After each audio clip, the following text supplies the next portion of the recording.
ela fugia. Com o passar do tempo, e quando essa mãe ou esse pai percebe que o outro também faz parte da vida da criança e também a criança tem interesse na vida do outro, que é natural que tenha, isso começa a incomodar, porque ele não consegue mais controlar a, esse carinho do filho pelo pai ou pela mãe afastada. Se ele não consegue mais controlar, o que ele vai fazer? Ele tem que começar a impor limite. Então, o que ele faz? Não, então eu vou fazer o seguinte, eu vou entrar com uma ação de regulamentação de visita. E o discurso futuro é sempre o mesmo. Fui eu que entrei com a ação de regulamentação de visita. Fui eu que queria que ela ou ele vissem a criança. Então, eu não estou impedindo, muito pelo contrário, eu estou ajudando. Só que com um olhar um pouquinho mais acurado, um pouquinho mais detalhado, a gente vai perceber que essa oferta nada mais é que o gerenciamento de um controle muito maior. Eu estou simplesmente oferecendo para dizer para você o seguinte, eu estou te oferecendo isso, isso e isso, nada além. Então eu permaneço controlando o dia e a hora que você vai conviver com essa criança. Meu pai ia para lá com um oficial de justiça, para tentar buscar a gente, tentar ver a gente. E minha mãe, a gente sempre se escondia em algum lugar, fugia. Tem uma vaga assim, mas para mim também não era, meu pai está vindo me buscar. Era uma coisa que minha mãe falava, não, a gente tem que ir, a gente ia provavelmente ir para casa de amigo, com a amiga dela, que eu tinha amigos também, então para mim era só se esconder e depois brincar normalmente. Eu fui a Maceió num esquema meio cinematográfico, né? Eu comprei a passagem para Maceió no dia da viagem, fui num domingo à noite, que eu sabia que normalmente ninguém trabalha domingo à noite, cheguei lá de noite para no dia seguinte de manhã conseguir, através do advogado que já estava com a carta precatória de apreensão, de busca e apreensão das crianças, junto com a polícia, pegar os meus filhos na escola.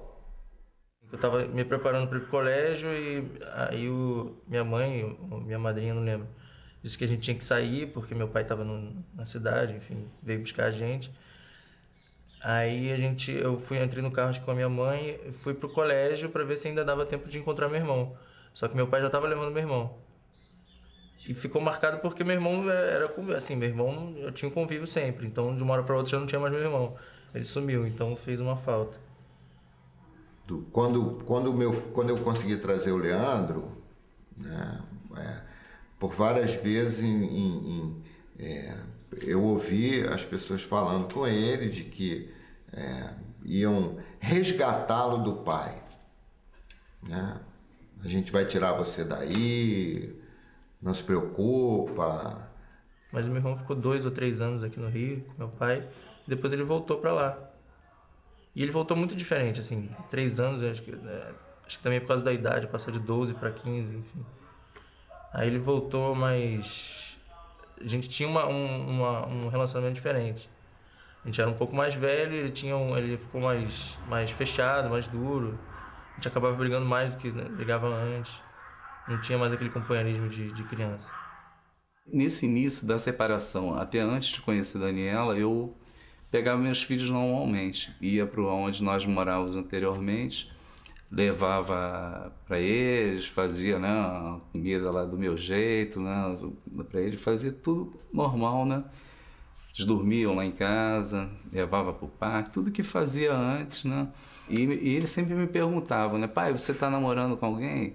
Ah, eu falava, tô, como é o nome dela? Aí eu inventava um nome fictício, então falava, namoradinha, tal, brincava. Vitor, principalmente o menor. A Maiana não. E também eu não falava muito, o Vitor que brincava mais, né? E, enfim, aí a mãe ficou sabendo do relacionamento com eles. Então começou essa coisa, já tem alguma coisa. A partir daí foi o começo das dificuldades para mim começar a ver meus filhos, né? Então inúmeras vezes que eu ia, né, começava com dificuldade de telefone, ligava para lá, existia até uma secretária eletrônica, deixava mensagem na secretária para falar com eles, eles não atendiam o telefone. E, às vezes, como estava no processo de visitação livre, eu achava que eu poderia ir lá no final de semana ou durante a semana, normal, né? Como estava indo no início da separação, né? E pegando para dormir no final de semana, né? Chegava lá, o que acontecia? Ela não queria vir. Maiana nem Vitor não queria. Não, não quero, a gente não quer ir, não. E algumas vezes nos telefonemas, né, quando eu falava com...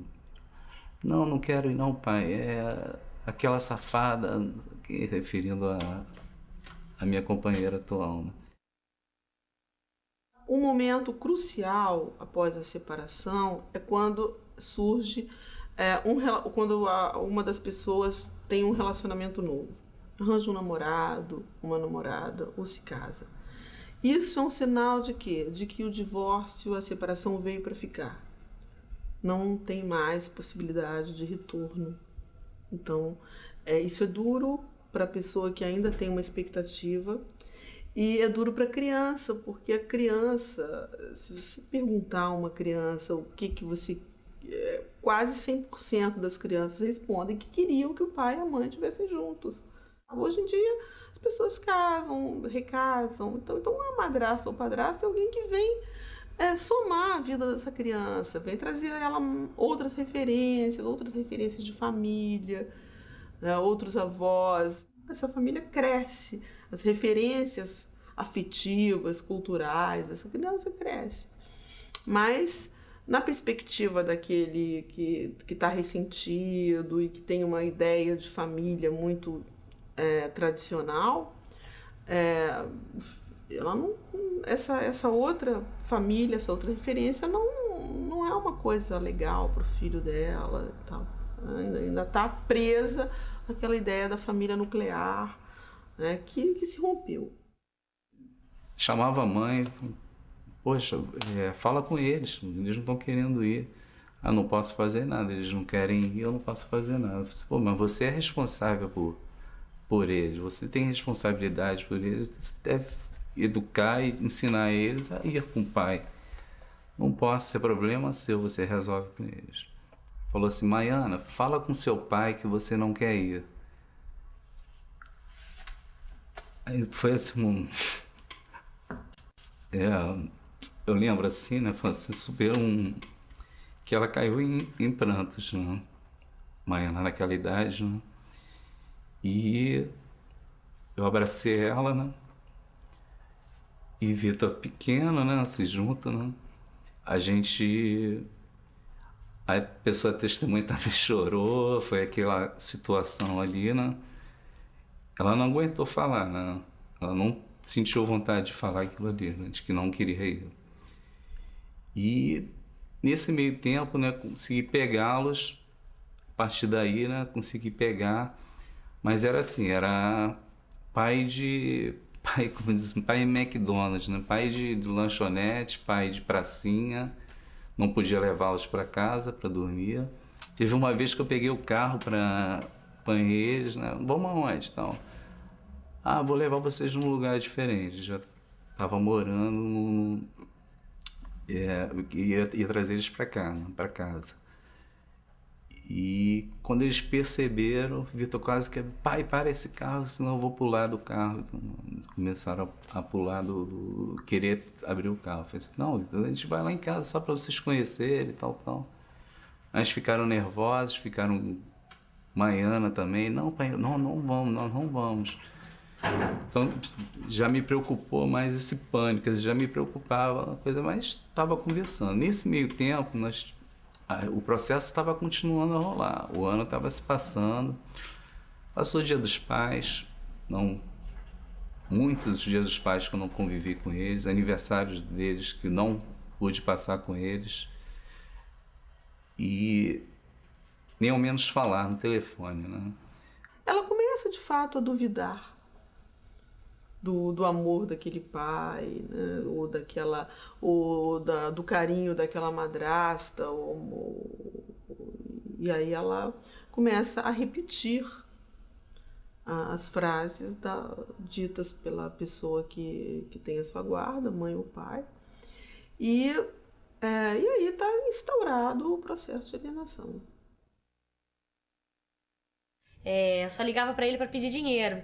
Eu achava até legal que a minha mãe soubesse isso, sabe? Olha, eu só ligo pro meu pai pra pedir dinheiro. Sabe? Eu achava que ela ia ficar orgulhosa de mim, porque pra minha mãe era tudo pra mim. Então qualquer coisa que eu fizesse pra ela ficar orgulhosa e negar meu pai era uma coisa que eu achava que ia deixar ela muito orgulhosa, sabe? Então, essa coisa de negar, assim, que tá com o pai, que tá bem, e eu só usava meu pai pra pedir dinheiro, sabe? Isso pra mim era legal. Depois que eu cresci, eu achava mesmo que meu pai tinha sido um escroto. Como é que tem coragem de largar a gente pequeno e tal? Eu fiquei... A última vez que eu tinha visto ele tinha sido nesse dia que eu fiz 15 anos, que ele veio assim, no meu aniversário. Depois eu fiquei muitos anos sem ver. E falando esporadicamente para pedir dinheiro mesmo. Quanto tempo mais ou menos você ficou sem vê-lo? Fiquei 11 anos sem vê-lo. Já que eu não podia tê-las, eu tinha um sonho. E isso a mãe dela não podia me tirar. Nem me pedir. E aí eu só fui ver meu pai quando, aos 19 anos, eu saí de casa. Eu saí de casa porque minha mãe me agrediu, já estava na universidade, minha mãe me agrediu, eu estava dormindo. E aí eu resolvi dar um basta, falei, não, chega, que foi o limite dessa loucura toda. Então eu saí com a roupa do corpo, fui para casa de uma amiga. E minha mãe tem essa coisa de poder muito forte, então ela não queria permitir, ela queria um jeito de me obrigar a voltar para casa. Naquela época, foi antes de 2002, aos 19 anos de idade eu ainda não tinha maioridade civil, ainda era 21 anos a maioridade civil. Então ela ligou para o meu pai, conseguiu o telefone do meu pai nos Estados Unidos, ligou para ele e disse que queria a autorização dele para me processar, para me obrigar a voltar para casa.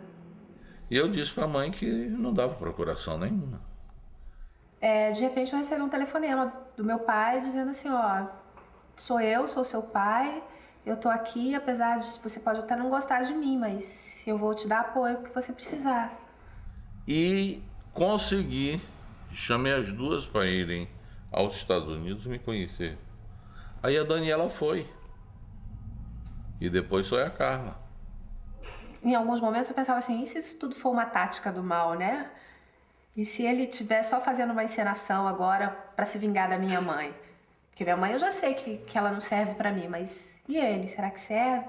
Então, assim, eu num certo momento comecei a fazer assim, meio que uma busca pela verdade, né? Que aí foi quando eu fui atrás de saber o que tinha acontecido mesmo, que aquelas histórias todas, né, que ela me contava, o que tinha de verdade naquilo. E aí eu descobri que não tinha nada, que era tudo mentira mesmo, que é toda aquela parte, tudo aquilo que eu vivi na infância, na adolescência, né, tinha sido uma mentira contada pela minha mãe.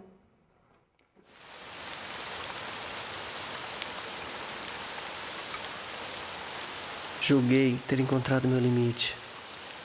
Nada e ninguém me fariam me perder de mim. Não mais brigaria. Mais uma vez estive enganado. Do convívio, levar o fogão. Da ingenuidade, tirar as rodas da frente. Do afeto, roubaram a pilha. Mesmo assim, eu estava pronto para o mínimo. Julguei ter encontrado meu limite. Nada e ninguém me faria me perder de mim. Não mais brigaria. Ainda restava um mínimo, um elo entre ela e eu, único e suficiente, intocável. Isso nos bastava, uma fresta, para se ver, para se falar, para se ouvir, para sentir. Um elo entre ela e eu. Mas esse elo virou fetiche, território de conquista. Dele fizeram um adorno. Ele ganhou uma orelha, ganhou as ruas e sumiu. Assim, nosso amor virou um brinco. E o elo se foi. Porque até então eu achava que não, como é que pode? Por mais que a minha mãe tivesse falado mal dele, que ele era um escroto, filho da puta, eu achava que ele tinha desistido da gente, sabe? Por mais que ela quisesse falar mal dele, não sei o que, afastada, eu achava que, mesmo assim, que ele tinha sido um covarde de desistir da gente. Que apesar de toda a dificuldade, eu achava muito que ele tinha desistido mesmo, sabe? Desistiu dos filhos, porque por mais que todo mundo falasse que meu pai era isso, que era aquilo outro, eu achava que ele também tinha uma postura errada, porque não tentava conversar com a gente, não tentava se aproximar, sabe? Você ainda não entendeu até hoje que tudo que eu não me aproximei de vocês para preservar você. Eu virei para ele e falei: não, você não se aproximou da gente para preservar você, porque era bom para você, não para mim. É porque então vem o muito filho essa. não desculpa muito o pai. O pai que foge da luta, por pior que seja, vai enfrentar isso, eu acho que sempre, né? Porque é o que o filho espera, que o pai seja meio que o super-homem, enfrente todos os problemas, todas as dificuldades, arrume a grana que ele tiver para pagar um bom advogado para lutar por ele. Eu acho que é isso. Ainda mais que o primeiro discurso da mãe é a omissão. Então é a primeira coisa que fica muito impregnada dentro de você. Eu sou realmente taxado dessas coisas de abandono, porque é muito ruim para o ouvido da gente. A gente ouvir um filho dizer: você me abandonou, você isso e aquilo, e sem saber a verdade. É diferente você abandonar, entendeu? Você trocar uma pessoa por outra, é um abandono, é cruel, mas não foi isso. Depois, fazendo terapia, não sei o que eu quis resgatar e ouvir também o lado dele. Então, é engraçado que depois de 11 anos que eu não via, quando eu cheguei lá no aeroporto, era normal, era meu pai, sabe? Era a mesma coisa que 11 anos atrás. Era meu pai, tava ali. Oi, pai, tudo bem? Tudo, não sei o quê. Eu fui pra casa, normal, aí eu acho que tive a primeira conversa de adulto, assim, com meu pai mesmo, sabe? Já mulher. De falar com ele e dele falar as coisas, de como tinha sido essa coisa difícil, que ele tinha separado da mulher, que não tinha separado dos filhos e que sempre estava presente, que era um pai presente, que queria estar com a gente, mas e conheci minhas irmãs já grandes. E é estranho, porque apesar de tanto tempo, tanta distância, tanto buraco, tanta coisa, eu tava